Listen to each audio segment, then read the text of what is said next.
baby in the manger. Mary and Joseph, we've travelled such a long way. I hope you've enjoyed your tour with Bethlehem Tours. Please remind TripAdvisor that we are not that bad. Thanks. Wow, amazing. Why don't you give them a round of applause?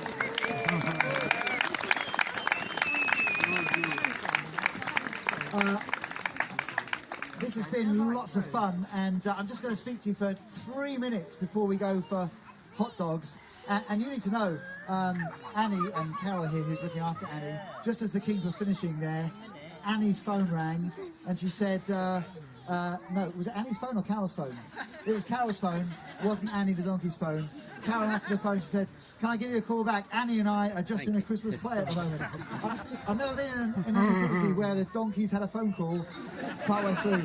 But do you know that this extraordinary story and this scene that's behind me today is a story that we've all been written into, the story of God himself coming to live on planet Earth because of his love for us. Many of us never get past this nativity scene when we think about the Christmas story. We miss the part where we get our lives written into the script and the story.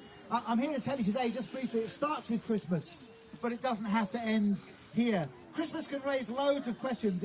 I had a look this week on Google to find out what are the most popular questions that are being asked on Google right now. Here's the top one in the UK that's been asked in the last 3 weeks on Google. Hey Google, will Christmas be cancelled this year? Wow, that's a sign of the times, isn't it? Another question that is being asked on Google is, hey Google, what's the best Christmas joke? Well, we need an answer to that, don't we? Google says, here's a Christmas joke. What does Rudolph want for Christmas? I don't know. What does Rudolph want for Christmas? That is good, we got a wise man here. I don't know, what does Rudolph want for Christmas? Rudolph wants a pony sleigh station. Another answer from Google is knock knock. Ho ho. You guys really need to work on your Santa impression. So these are big questions on Google. Another question that's asked on Google every year is this, and maybe it's a more significant question. The question is this: hey Google, is Jesus real? In other words, is this story that we've seen played out today, is there any truth in this nativity? That the Bible teaches us that this Jesus, who today is pictured with Mary here and in a manger, this Jesus grew up, he lived an extraordinary life, he taught amazing ideas about God, he healed the sick, he set people free in their bodies and their minds. Ultimately, he gave his life up for us because of our sin so that we could get right with God.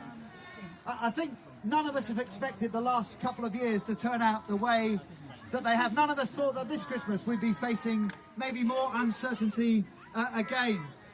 Most of us carry on, we look okay on the outside, you all look okay on the outside, but if we're being honest, at some point over the last 2 years, all of us have felt some measure of uncertainty, maybe fear or anxiety. Never mind the bigger questions of life. Why am I here? What's my true identity? How do I really flourish in life? Some of us, I know, walk around with a kind of low-level guilt, just feeling like we're never really quite good enough or doing life well enough. I want to tell you, I'm here to tell you today that if you're asking these kinds of questions, then it's just the right time for you. The Bible tells us that at just the right time, God sent his son into the world. Do you know, it's just the right time for you and me to be hearing this Christmas story again. It's just the right time for you to know that God loves you so much and that he has a plan for your life, whether you're a little person or whether you're an older person like me. It's just the right time. The Bible says, for God loved the world so much that he gave his one and only son, that whoever believes in him will not perish, but will have everlasting life. So as we head through Christmas and into the new year, if you're asking some of these questions at Christmas, we'd love to invite you to join us on our next online Alpha course. The Alpha course allows you to explore some of these questions of life and of the Christian faith in a very kind of open-minded, relaxed environment. There's no cost, there's no pressure, just lots of good conversation and an opportunity to think and to talk.